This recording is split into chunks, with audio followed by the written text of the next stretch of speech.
Hi అండి. ఈరోజు మనం 9వ తరగతిలోని మొదటి పాఠమైన ధర్మార్జునులు అనే పాఠం యొక్క నేపథ్యము, ఉద్దేశం గురించి, ఇంకో పాఠం యొక్క సారాంశం గురించి కూడా ఈరోజు మనం నేర్చుకుందాము. పాఠం నేపథ్యము. పాండవుల నియమావళిని అనుసరించి అర్జునుడు తీర్థయాత్రలు చేస్తాడు. ఈ క్రమంలో సక్రమ రాజ్యపాలనకు కావలసిన అంగబలాన్ని సాధిస్తాడు. రాజ్య విస్తరణకు అవసరమైన పరాక్రమ ప్రదర్శన చేస్తాడు. ఉలూచి, చిత్రాంగద, సుభద్రలను పెళ్లి చేసుకుంటాడు. ఈ కథను ఆధారంగా చేసుకొని వర్ణనలతో పెంచి విజయ విలాసం అనే ప్రబంధాన్ని చేమకూర వెంకటకవి రచించాడు. కావ్యారంభంలో ఇంద్రప్రస్థపుర వర్ణనలో భాగంగా దానికి రాజైన ధర్మరాజు అతని సోదరుల గుణగణాల గురించి తెలిపాడు. కోరిన కోరికలు తీర్చడంలోనూ శత్రువులను జయించడంలోనూ పాండవులు పేరుగాంచారు.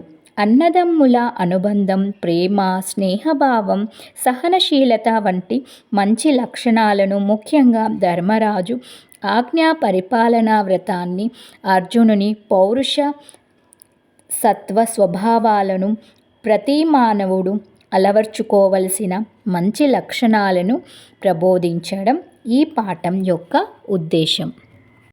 పాఠ్యభాగం యొక్క వివరాలను తెలుసుకుందాం. ఈ పాఠము ప్రబంధ ప్రక్రియకు చెందినది. ఇతిహాస పురాణాలలోని ఒక చిన్న కథను వర్ణనలతో చెప్పడమే ప్రబంధము. ప్రబంధం వర్ణన ప్రధానమైనది. దీనిలో 18 రకాల వర్ణనలు ఉంటాయి. ఈ పాఠ్యభాగం ప్రతి పద్య చమత్కారణుడు చేమకూర వెంకటకవి రచించిన విజయ విలాసం ప్రబంధంలోని ప్రథమాశ్వాసంలోనిది. చేమకూర వెంకటకవి ధర్మార్జునులు పాఠం యొక్క రచయిత పరిచయంను కూడా తెలుసుకుందాము. చేమకూర వెంకటకవి లక్షణామాత్య పుత్రుడు. ఈయన తంజావూరు రాజాన్ని పాలించి విజయభవన కవి పండిత సభను నిర్వహించిన అభినవ భోజరాజు బిరుదాంకితుడైన రఘునాథ నాయకుని ఆస్థాన కవి. ఈయన సారంగధర చరిత్ర కావ్యంలో రాజుకు అంకితమియ్యదగిన గుణ విశేషాలు లేవని తలచి సర్వకావ్య గుణ సంపన్నంగా విజయ విలాసం కావ్యాన్ని రచించాడు. చేమకూర వెంకటకవి భారత కథలో అవసరమైన కొన్ని చక్కని మార్పులు చేసి ప్రతిపద్య చమత్కారంతో స్వతంత్ర కావ్యంగా విజయ విలాసాన్ని రాసి రాజుకు అంకితమిచ్చిన తన జన్మ సార్థకమైందని ఆనందించాడు. ఈయన 17వ శతాబ్దానికి చెందిన కవి.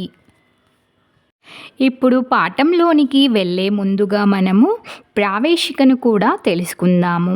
ప్రాచీన కాలం నుంచి రాముడు, హరిశ్చంద్రుడు, శిబి చక్రవర్తి, నలుడు వంటి ధర్మపాలన తత్పరులు విలసిల్లిన పుణ్యభూమి మన దేశం. వారు పాటించిన ప్రజారంజక విధానాలే అనంతరం కాలానికి ఆదర్శాలైనాయి.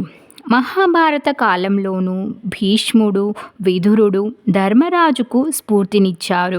యథా రాజా తదా ప్రజ.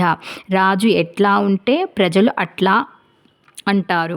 కాబట్టి ధర్మరాజు మహాపురుషుల కాలంలో నడుస్తూ తన సోదరుల పట్ల, ప్రజల పట్ల ప్రదర్శించిన ధర్మనిరతిని ఎటువంటిదో తెలుసుకునేందుకు ఈ పాఠం మనము చదువుకుందాం రండి.